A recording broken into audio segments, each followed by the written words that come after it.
multi-medal winning long jumper and sprinter and Commonwealth competitor in local communities across the wider Commonwealth.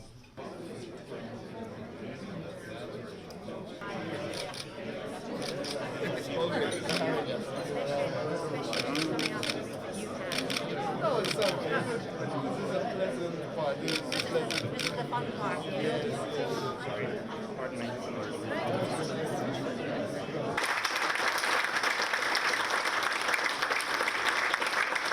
I'm inspired by the words of the American composer Leonard Bernstein, who, after the world was shaken by the assassination of JFK, challenged musicians everywhere to their interest in hosting the 2017 Youth Games, with Northern Ireland keen to host the subsequent Commonwealth Youth Games, which will take place in 2021.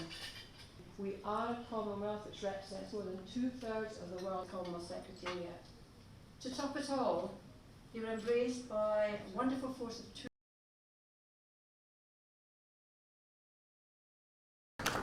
As the Commonwealth sporting movement, we recognise and want to celebrate today our distinctive ability to connect, empower and create a lasting legacy for nations, communities and citizens through the world-class sporting stage that is the Commonwealth Games and far beyond that.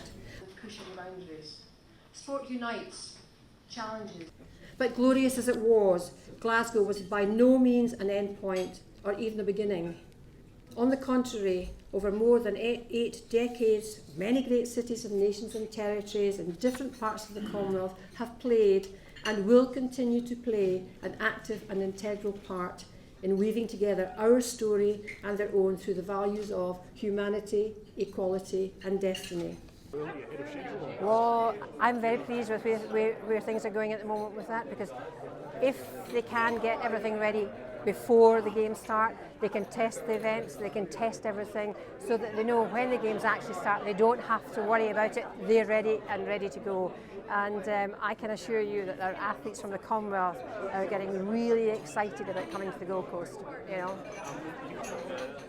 Oh, to be able to announce that today here is really, it's so pleasing, because the youth games are completely different from the main games. We work differently with the small nations. We put the youth games into a small nation that could not possibly host the main games. So it's adapted to them, to their country and their style of working. And what we don't want them to do is spend lots and lots of money on infrastructure or anything like that. Use what you have and think outside the box to try and be innovative and just change things a little bit.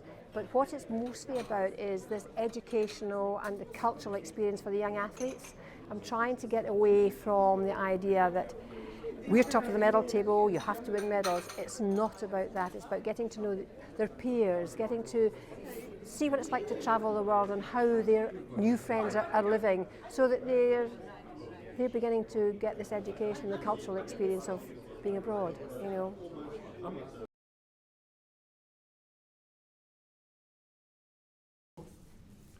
I'm delighted at one aspect of the Youth Games, as well as our Commonwealth Games, and which is how this rounded nation building, character building, social community building dimension of sports is increasing in importance.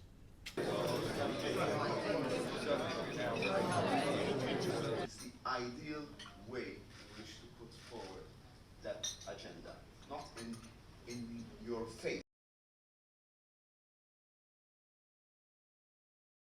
So I think the Commonwealth Games is the most visible part of what the Commonwealth is all about, at least one that reaches the most number of people across the world.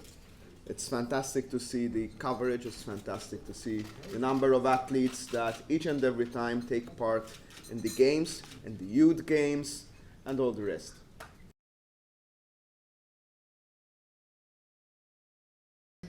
And we wish you all a safe journey from here. Thank you.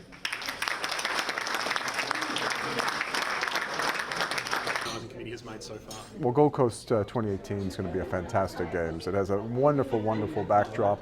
I mean, one of the things that we're working on very, very closely right now, I think we're addressing all the anxieties that come with these wonderful events, But what we're really trying to do is harness the ambition of Gold Coast City, harness the ambitions of Queensland, harness the ambition of Australia, and of course we as the Commonwealth Games movement, have some bold ambitions of ourselves throughout Oceania and the wider Commonwealth and beyond. So we're trying to align all of these great expectations and move the Games from good to great.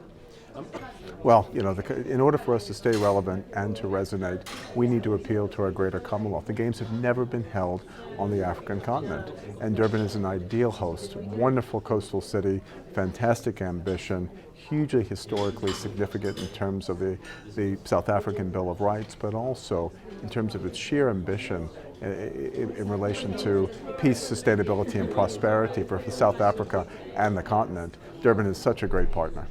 These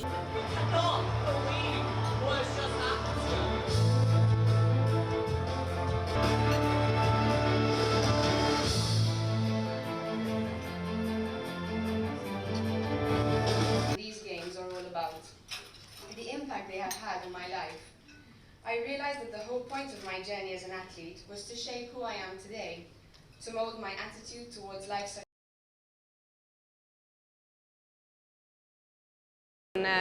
Now that I'm retiring from the sport, I realize how privileged I actually was to qualify and to be there and to be part of it.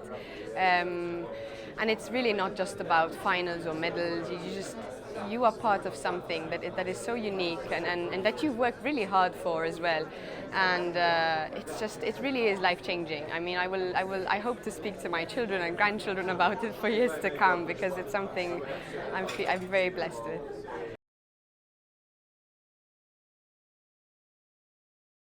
Australia has been represented at all the Commonwealth Games since the Games first started in 1930.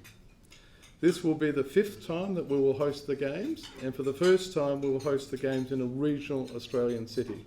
And I think that's a fairly powerful message for us to go beyond our capital cities. Now I must say, I was born and bred in Melbourne, and if anyone knows anything about people from Melbourne, we're very passionate about one thing above all.